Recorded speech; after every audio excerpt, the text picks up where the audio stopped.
Shalom, selamat malam. Kita dapat beribadah kembali dalam persekutuan doa pada malam hari ini. Mari kita mempersiapkan hati kita, tenangkan pikiran kita untuk masuk ke dalam persekutuan doa pada malam hari ini.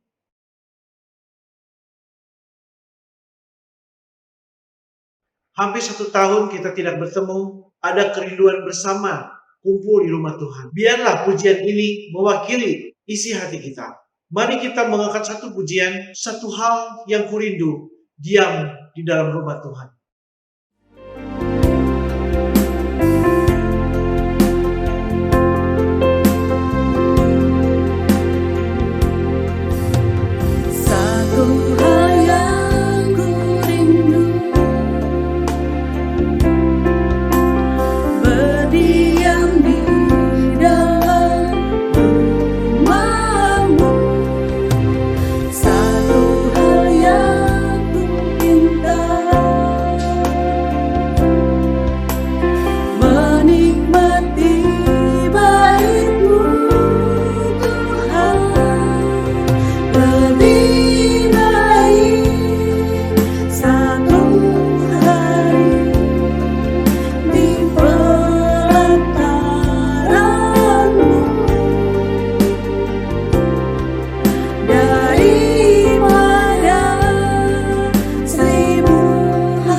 Bapa dalam surga, puji syukur, terima kasih ya Tuhan. Engkau telah memberkati kehidupan kami sepanjang hari ini. Pada malam hari ini, dalam keletihan kami bersyukur Tuhan memberi kesempatan kepada kami untuk datang beribadah kepada Tuhan. Siapkan akan hati kami, pikiran kami Tuhan, untuk mendengarkan sebagian dari firman Tuhan. Biarlah firman yang disampaikan nanti boleh menguatkan akan setiap kami. Di dalam nama Tuhan Yesus kami berdoa dan bersyukur. Amin. Apa yang sudah dikerjakan oleh Tuhan kita Yesus Kristus menyelamatkan kita adalah karya yang terbesar dan terindah. Mari kita dengan hati yang bersyukur menaikkan pujian bahwa kita mengagumi akan karya dan kasih Tuhan kepada kita. Karya terbesar.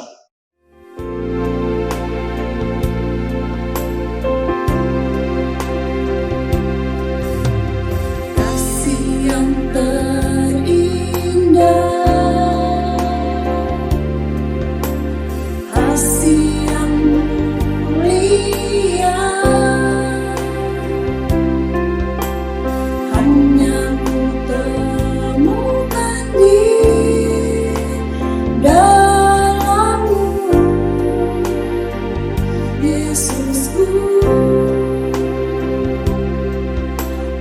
dari hatiku, selalu di setiap waktuku, tiada pernah berubah kasih-Mu.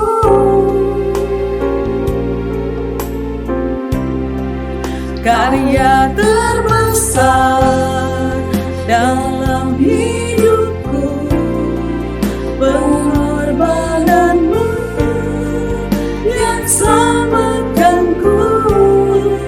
Engkaulah harta yang tak ternilai, yang ku miliki dan ku hargai. Yesus, Engkau ku kagumi.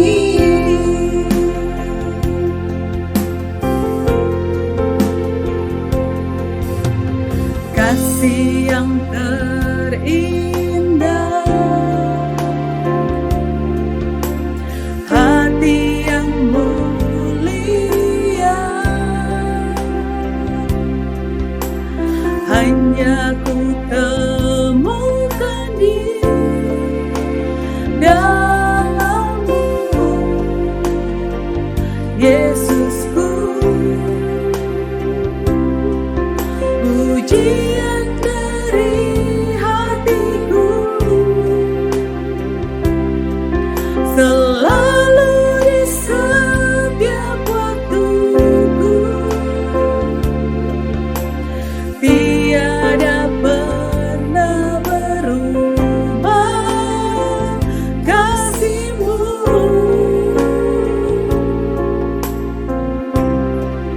Karya terbesar dalam hidupku, pengorbanan-Mu yang selamatkanku. Engkaulah harta yang tak ternilai, yang ku miliki dan ku hargai. Yesus, Engkau ku kagumi.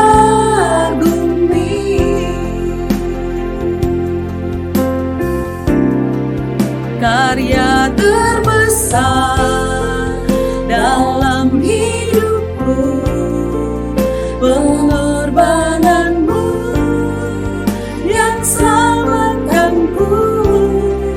Engkaulah harta yang tak ternilai, yang ku miliki dan ku hargai. Yesus, Engkau ku kagumi.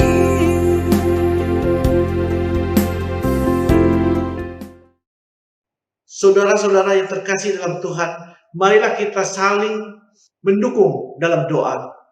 Berdoalah untuk beberapa pokok doa di layar kaca ini. Dan ingatlah seseorang dalam doamu. Mari kita berdoa.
Dalam Yesus kita bersaudara.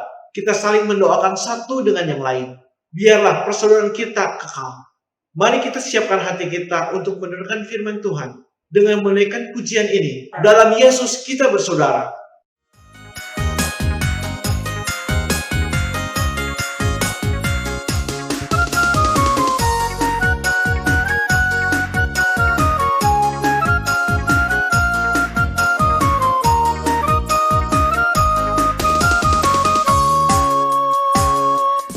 Dalam Tuhan kita bersaudara. Dalam Tuhan kita bersaudara. Dalam Tuhan kita bersaudara. Sekarang dan selamanya. Dalam Tuhan kita bersaudara. Dalam Yesus ada kasih sayang. Dalam Yesus ada kasih sayang. Dalam Yesus ada kasih sayang. Sekarang dan selamanya. Dalam Yesus ada kasih sayang.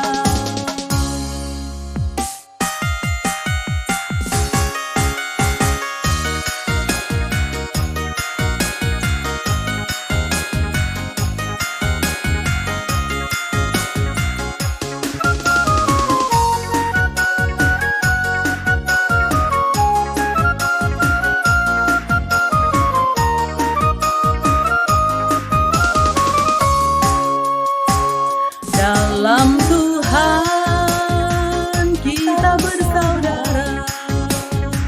Dalam Tuhan kita bersaudara. Dalam Tuhan kita bersaudara. Sekarang dan selamanya. Dalam Tuhan kita bersaudara.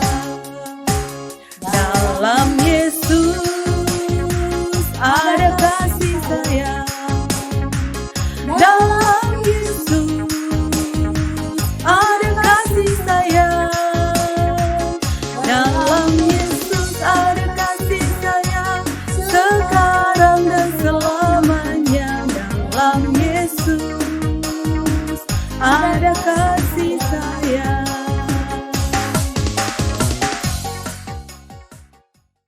Shalom saudara sekalian, mari kita berdoa. Terima kasih Bapa atas kesempatan kami boleh berhimpun kembali di dalam persekutuan doa pada malam hari ini. Berkatilah kami dengan kebenaran-Mu dan berikanlah firman-Mu kepada kami. Dalam Yesus Tuhan kami berdoa. Amin. Saudara sekalian, saya percaya saudara-saudara pasti setuju bahwa adalah sesuatu yang sangat berbahaya jika seseorang meminum sesuatu yang berbahaya tetapi menganggapnya sebagai obat. Dan ini terjadi di Teheran, di Iran, saudara sekalian. Karena termakan oleh hoax, sebagian orang percaya bahwa dengan mengkonsumsi atau meminum metanol, maka penyakit COVID-19 akan disembuhkan. Laporan resmi dari Iran mengatakan bahwa dari tanggal 20 Februari hingga 7 April 2020, terdapat paling tidak 728 orang di Iran tewas gara-gara meyakini metanol sebagai obat untuk menyembuhkan COVID-19. Terus kalian sangat berbahaya meminum racun dan mengiranya sebagai obat. Alih-alih mendapatkan kesembuhan, orang-orang malah mendapatkan kematian. Hal yang sama bahayanya adalah ketika orang-orang tinggal di dalam kegelapan tetapi mengira berada di dalam terang. Bisa terjadi orang-orang yang melakukan dosa yang dibenci oleh Allah, tapi mengira berbuat kebenaran, berbuat benar di hadapan Allah. Tepat seperti yang Yesus katakan, kamu akan dikucilkan.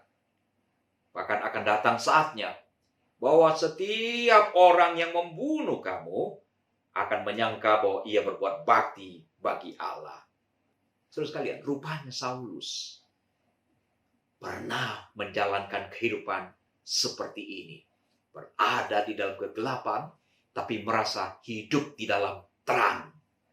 Apabila kita membaca surat-surat yang dikirimkan Paulus kepada jemaat-jemaat, kita bisa melihat bahwa Paulus melihat masa lalunya dengan dua sudut pandang yang berbeda. Yang pertama, Paulus melihat masa lalunya dari kacamata sebelum dia bertobat. Kepada jemaat di Filipi, dia membeberkan masa lalunya seperti ini. Sekalipun aku juga ada alasan untuk menaruh percaya pada hal-hal lahiriah. Jika ada orang lain menyangka dapat menaruh percaya pada hal-hal lahiriah, aku lebih lagi. Disunat pada hari ke-8 dari bangsa Israel, dari suku Benyamin, orang Ibrani asli, tentang pendirian terhadap hukum Taurat, aku orang Farisi. Tentang kegiatan, aku penganiaya jemaat. Tentang kebenaran dalam menaati hukum Taurat, aku tidak bercacat. Sementara itu terhadap jemaat-jemaat di Galatia, Paulus berkata seperti ini. Sebab kamu telah mendengar tentang hidupku dahulu dalam agama Yahudi. Tanpa batas aku menganiaya jemaat Allah dan berusaha membinasakannya. Dan di dalam agama Yahudi, aku jauh lebih maju dari banyak teman yang sebaya dengan aku di antara bangsaku. Sebagai orang yang sangat rajin memelihara adat istiadat nenek moyangku. Saudara lihat, dari sudut pandang sebagai orang yang belum bertemu dengan Yesus, Saulus atau Paulus melihat masa lalunya sebagai sesuatu yang sangat istimewa. Dia melihat dirinya sebagai satu pribadi yang sangat-sangat spesial. Tampak jelas di dalam kata-kata Paulus ini, dia menggambarkan hidupnya sangat istimewa, unggul, saleh, terhormat, dan tentu dikasihi oleh Tuhannya. Terus kalian, Saulus bukanlah orang yang sembarangan. Ia orang Yahudi secara jasmani. Bangsa pilihan Allah. Tidak ada bangsa yang diperlakukan oleh Allah sedemikian istimewa kecuali bangsa ini. Tuhan memberikan kitab kepada mereka. Tuhan memberikan nabi kepada mereka. Tuhan memberikan raja kepada mereka. Tuhan melindungi mereka. Tuhan mengangkat mereka menjadi umat kesayangannya. Tuhan bahkan seringkali berperang untuk mereka. Tuhan melahirkan Mesias ke dunia ini melalui bangsa ini.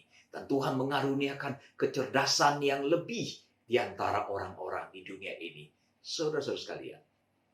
Dan di antara umat Allah yang istimewa ini, Saulus salah satu di antara mereka. Keturunan orang Yahudi. Jadi jelas Paulus bukanlah orang yang sembarangan kalau ditinjau dari sudut ini, saudara sekalian. Bukan hanya itu, saudara sekalian. Saulus adalah seorang yang luar biasa cerdas. Dan dia dididik oleh seorang guru yang sangat terkenal di Yerusalem pada masa dia kecil, yaitu Rabi Gamaliel yang sangat terhormat itu. Paulus juga mengklaim dirinya seorang Farisi dari mazhab yang paling keras di antara orang-orang Yahudi. Dan di dalam kehidupan sehari-hari, terlihat jelas bahwa Saulus sangat mengasihi Tuhannya, sangat mengasihi agamanya, dan sangat mengasihi sesama orang Yahudi. Mengapa Saulus menganiaya orang-orang Kristen? Saudara sekalian, penganiayaan yang Paulus lakukan, menurut dia sebetulnya ada alasan logisnya. Jadi ada alasan yang objektif. Itulah cara dia untuk membendung kekristenan yang sedang berkembang sangat-sangat luar biasa pada waktu itu. Saudara bayangkan, dalam satu hari bisa ada 3.000 orang bertobat setelah Petrus berkhotbah. Jadi Paulus sedang berusaha keras untuk membendung kekristenan yang sedang berkembang dengan luar biasa pada waktu itu. Dan yang jadi masalah adalah sebagian besar orang-orang yang kemudian menjadi pengikut Yesus yang dianggap sebagai seorang penyesat itu berlatar belakang Yahudi, saudara sekalian. Dengan demikian, kalau orang Yahudi pindah keyakinan menjadi pengikut Yesus, maka penganut Yudaisme, penganut agama Yahudi akan semakin berkurang. Paulus menganiaya orang-orang Kristen karena bagi dia itulah cara dia untuk menegakkan ajaran Tuhan, yaitu apa? Menghukum mati orang-orang yang dianggap menghujat Allah. Bagi orang Yahudi, hanya Yahweh yang boleh disembah. Nah, seseorang yang menyembah yang lain, termasuk yang menyembah kepada Yesus, itu layak mendapatkan hukuman Tuhan. Itu keyakinan agama yang dia miliki. Paulus sedang berusaha untuk mencegah supaya umat Israel tidak jatuh di dalam penyesatan, dalam tanda kutip. Tapi sebetulnya alasan yang paling krusial mengapa Saulus membunuh orang-orang Kristen di abad pertama itu adalah karena dia hidup di dalam kegelapan. Dan ini alasan yang paling krusial, paling penting. Dan ini yang menjadi penyebab utama mengapa Paulus menganiaya orang-orang Kristen. Pertanyaan yang sangat penting adalah, betulkah Saulus hidup di dalam kegelapan? Bukankah dia memiliki firman Tuhan yaitu PL sebagai umat Yahudi? Lagi pula dia menjalankan agama dengan begitu ketat. Orang Yahudi menjalankan Taurat berikut tradisi-tradisi orang Yahudi yang sangat-sangat ketat. Saudara sekalian, mereka tampaknya sangat-sangat saleh di hadapan manusia. Kita menyadari bahwa Saulus berada di dalam kegelapan pada masa itu berdasarkan pengakuan yang dia katakan kepada jemaat di Kolose. Dia berkata demikian, ia telah melepaskan kita dari kuasa kegelapan dan memindahkan kita ke dalam kerajaan anaknya yang kekasih. Jelas bukan? Dari potongan surat ini kita dapat memahami bahwa Paulus mengidentifikasi dirinya dan semua orang yang lain itu berada di dalam kuasa kegelapan. Namun sejak dia dan orang-orang Kristen yang lain berada di dalam Kristus, kita telah berada di dalam kuasa Tuhan, telah berpindah dari kuasa kegelapan ke dalam kerajaan anak Allah. Itulah faktanya, saudara. Umat Allah, umat pilihan, sangat saleh, tetapi hidup di dalam kegelapan. Kalau kita melihat kehidupan dan praktek keagamaan yang dilakukan oleh Saulus, kita sepenuhnya menyadari bahwa orang-orang yang berada di dalam kegelapan itu sangat-sangat berbahaya dan mengerikan, saudara-saudara sekalian. Dan orang-orang yang berada di dalam kegelapan, bahkan orang yang dibutakan matanya, sangat sulit untuk dicelikan dan sangat susah untuk dimenangkan. Seperti apa ciri utama dari orang-orang yang hidup di dalam kegelapan? Ada beberapa petunjuk sederhana. Yang pertama adalah merasa ajaran ataupun merasa agamanya yang paling betul, sehingga menutup hati terhadap kemungkinan adanya ajaran yang lebih baik, lebih benar lagi. Seorang ateis sekalipun, saudara, kalau dia sungguh-sungguh ateis sejati, dia akan mengklaim bahwa pengakuan Tuhan tidak ada itu betul-betul dia yakini dengan sepenuh hati. Dia betul-betul menutup hatinya terhadap kemungkinan adanya Tuhan. Dan agama Yahudi adalah agama yang paling ketat di dalam menjalankan keagamaannya, saudara. Nah, dengan ketatnya keagamaan seperti ini, bagaimana tidak Saulus yakin sepenuhnya bahwa Tuhan berkenan atas hidupnya. Namun belakangan dia menyadari bahwa apa yang dia lakukan, hukum Taurat yang dia turuti, itu tidaklah membawa dia dibenarkan oleh Allah. Itu setelah dia dijelikan, saudara sekalian. Ciri kedua, orang yang berada dalam kegelapan adalah sangat sulit, bahkan hampir mustahil melihat kemuliaan dari Injil Yesus Kristus. Saudara, dalam pengalaman kita ber-PI memberitakan Injil kepada orang-orang yang tidak mengenal siapakah Yesus itu, ini sesuatu pekerjaan yang sangat-sangat sulit, saudara-saudara. Kadang-kadang sesuatu yang sangat-sangat sederhana, mudah dimengerti, tetapi mereka sangat sulit untuk memahaminya. Orang-orang pada umumnya tidak suka dibohongi, saudara. Tetapi di dalam kenyataan bahwa begitu banyak orang yang tinggal di dalam kegelapan, sebetulnya mereka berada di dalam kebohongan. Mereka dibohongi dan mereka tidak menyadarinya. Orang tidak suka dibohongi. Tetapi orang-orang yang hidup di dalam kegelapan, di dalam banyak kasus, justru lebih memilih dibohongi daripada mendengarkan yang sebenarnya. Sebagai contoh, saudara, Alkitab dengan jelas mengatakan bahwa Yesus lahir dari seorang perawan bernama Maria. Tetapi di dunia ini ada orang yang percaya dengan kebohongan dan lebih suka dibohongi, yaitu bahwa Maria berselingkuh dengan seorang prajurit Romawi yang bernama Pantera. Maria yang telah bertunangan dengan Yusuf itu berselingkuh dengan seorang prajurit Romawi yang bernama Pantera. Nah, dari perselingkuhan inilah dikatakan lahir Yesus.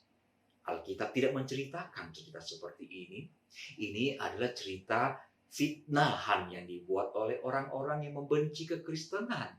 Tetapi sayangnya, sebagian orang lebih memilih dibohongi oleh orang-orang yang membenci kekristenan. Suatu saat saya menginjili kakek saya, almarhum. Kalau masih hidup sudah lebih dari 100 tahun, saudara. Dia tidak percaya dengan Yesus yang saya ceritakan, yang saya gali dari Alkitab. Dia mendapatkan informasi yang keliru bahwa Yesus adalah hasil perkawinan dari Allah Bapa dengan Bunda Maria. Tidak ada cerita ini dalam Alkitab. Ini adalah cerita orang-orang yang membenci kekristenan, dan kakek saya menerima begitu saja cerita itu. Saudara-saudara sekalian, belum lagi kita juga mendengarkan cerita ada orang mengklaim Yesus pernah tinggal di India, Yesus pernah ke Tibet, dan seterusnya. Alkitab tidak memberitahukan hal itu sama sekali, saudara. Memang ada tahun-tahun yang terhilang yang tidak mencatat kehidupan Yesus dari umur 12 tahun sampai umur 30 tahun. Tapi Alkitab tidak mengatakan bahwa Yesus pergi ke India, ke Tibet, ataupun ke Cina. Tapi orang-orang tertentu percaya dengan cerita isapan jempol seperti itu. Sangat disayangkan. Orang yang berada dalam kegelapan sangat sulit mengenal, memahami, apalagi menerima Yesus Tuhan.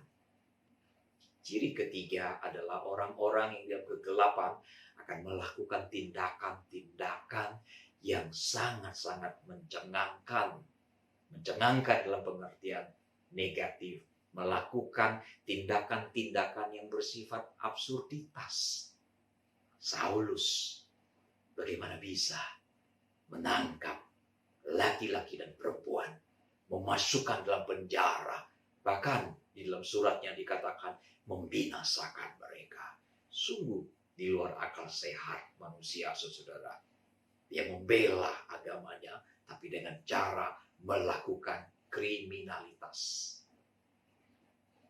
Sungguh tidak bisa dimengerti akal sehat. Seperti apa ciri utama dari orang-orang yang hidup di dalam kegelapan? Orang yang sudah sehari-hari terbiasa hidup di dalam kegelapan, itu akan sangat-sangat benci dengan terang.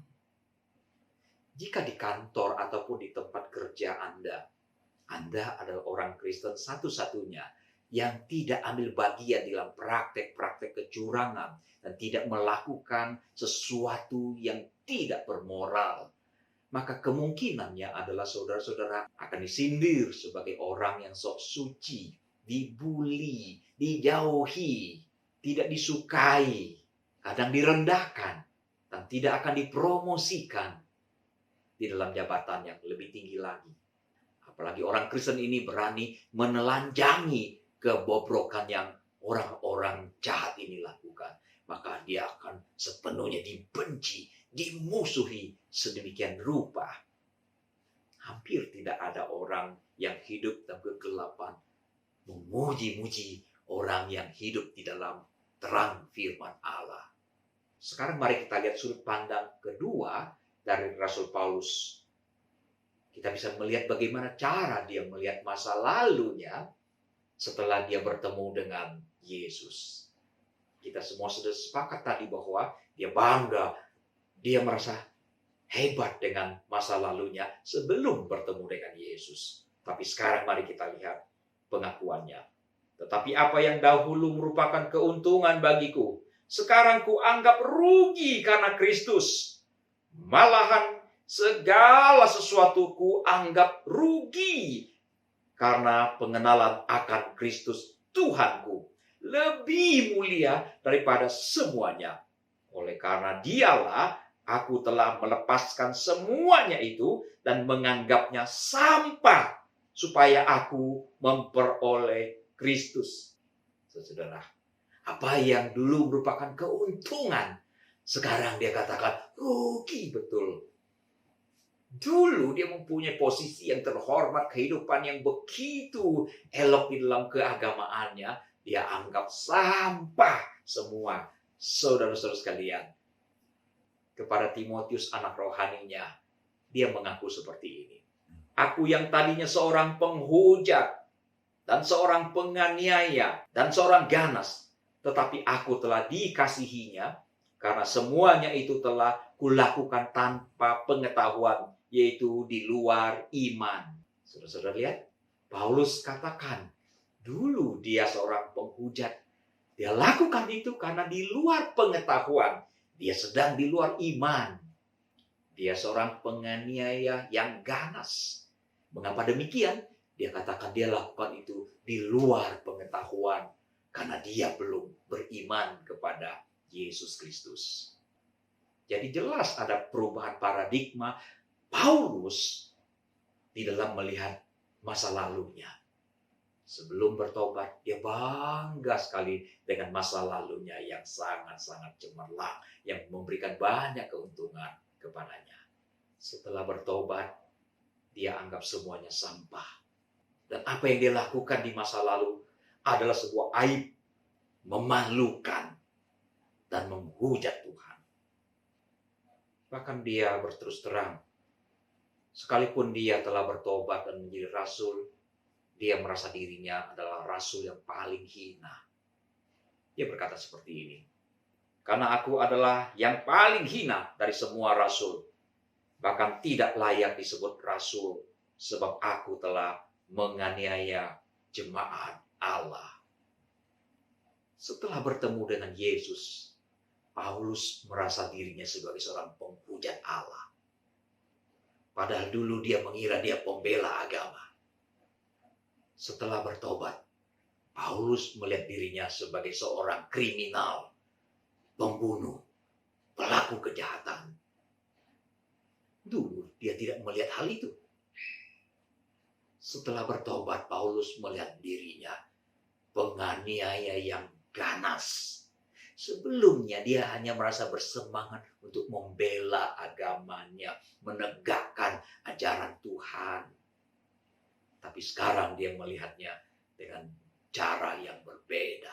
Dia sadar dirinya begitu kotor di hadapan Allah karena kelakuannya itu. Saudara sekalian, organ tubuh kita yang disebut dengan liver atau hati adalah organ yang paling besar. Organ ini sangat penting, saudara. Organ hati ini berfungsi untuk menetralisir racun yang masuk dalam tubuh kita. Nah, di dunia kedokteran, para medis telah menemukan ada sejumlah penyakit hati. Saat ini paling tidak ada 4 jenis penyakit hati. Hepatitis A, B, C, dan D. Dan kebanyakan orang yang menderita penyakit hepatitis karena tertular oleh virus hepatitis. Saudara sekalian, penyakit hepatitis adalah salah satu pembunuh terbesar di dunia saat ini, saudara. Karena dari hepatitis akan menuju kepada sirosis atau kanker hati. Berbeda dengan pemilik hati yang gampang tersinggung, gampang marah, gampang bereaksi.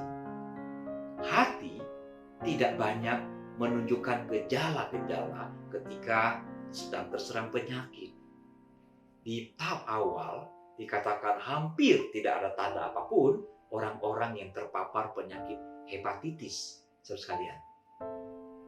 Gejala dan gangguan hati baru akan muncul setelah hati mengalami kerusakan yang serius dan tidak tertahankan lagi. Nah, pada waktu itulah hati akan menunjukkan gejala-gejala sakit hepatitis. Nah, karena kondisi ini, saudara, seseorang yang terpapar penyakit hepatitis dan yang sedang menderita hepatitis tidak tahu dirinya sedang sakit. Yang jadi persoalan adalah jika hepatitis itu bersumber dari virus, maka dia berpotensi menyebarkan penyakitnya kepada banyak orang lain. Karena dia tidak tahu dirinya sakit, lalu dia menyebarkan penyakitnya ke banyak orang yang sehat. Nah, itu sebabnya, saudara, di dunia ini ada begitu banyak penderita hepatitis. Indonesia termasuk salah satu negara dengan jumlah penderita hepatitis yang sangat tinggi. Seseorang yang sakit tapi tidak sadar sedang sakit itu berbahaya bagi dirinya maupun bagi orang lain. Saudara sekalian, hal yang sama adalah apabila seseorang berada di dalam kegelapan tapi dia menganggap dirinya berada di dalam terang, seperti yang dialami oleh Rasul Paulus sebelum dia bertobat. Saudara sekalian, mari kita renungkan beberapa hal yang sangat penting. Periksalah baik-baik. Jangan sampai racun yang kita minum sementara kita menganggapnya sebagai tonikum, obat yang menyembuhkan penyakit makan. Sangat berbahaya, saudara sekalian. Pikirkanlah, saudara. Jangan-jangan kita sebetulnya berada di dalam kegelapan, tapi kita menganggap, kita merasa berada di dalam terang karena kita terlahir dalam keluarga Kristen. Paulus, umat Allah, umat pilihan, menjalankan agama dengan begitu ketat, bahkan menjadi orang Farisi dari mazhab yang sangat keras, tapi dia hidup di dalam kegelapan. Jangan sampai apa yang terjadi dengan Saulus itu juga terjadi dengan kehidupan saudara dan saya. Saudara sekalian, sadari bahwa sekalipun maut telah dikalahkan oleh Yesus di atas kayu salib, tetapi dunia ini masih berada di bawah kuasa iblis. Itu sebabnya banyak orang dibutakan oleh dia, dan dia membuat dunia ini gelap gulita, sehingga orang-orang mengalami kesulitan untuk melihat terang yang sebenarnya, bahkan tidak sanggup, tidak kuat melihat terang karena sudah terlanjur berada di dalam kegelapan. Paulus bukanlah seorang penyembah berhala, saudara sekalian. Dia umat Allah, dia umat kesayangan Tuhan. Dia mempunyai kitab yang bersumber dari Yahweh, pencipta alam semesta ini. Dia menjalankan ritual agama yang diajarkan oleh Taurat, walaupun termasuk tradisi-tradisi Yahudi dalam hal ini. Tapi kenyataannya dia dan banyak orang Yahudi lain lagi berada di dalam kegelapan. Dan saya mau katakan, seluruh dunia, tidak peduli siapa saudara, kita berada di dalam kegelapan. Kita membutuhkan Yesus yang akan mencelikan mata kita seperti yang dialami oleh Rasul Paulus. Kita mesti hati-hati. Jangan take it for granted karena kita telah lahir Kristen, telah dibaptis, telah disidi, bahkan menjadi rohaniwan aktivis gereja. Jangan sampai kita masih hidup di dalam kegelapan. Seperti Paulus membutuhkan Yesus untuk menjelikan matanya, untuk menerangi dunianya yang gelap. Kita semua butuh Yesus. Mari kita bawa Yesus di dalam kegelapan rumah tangga kita.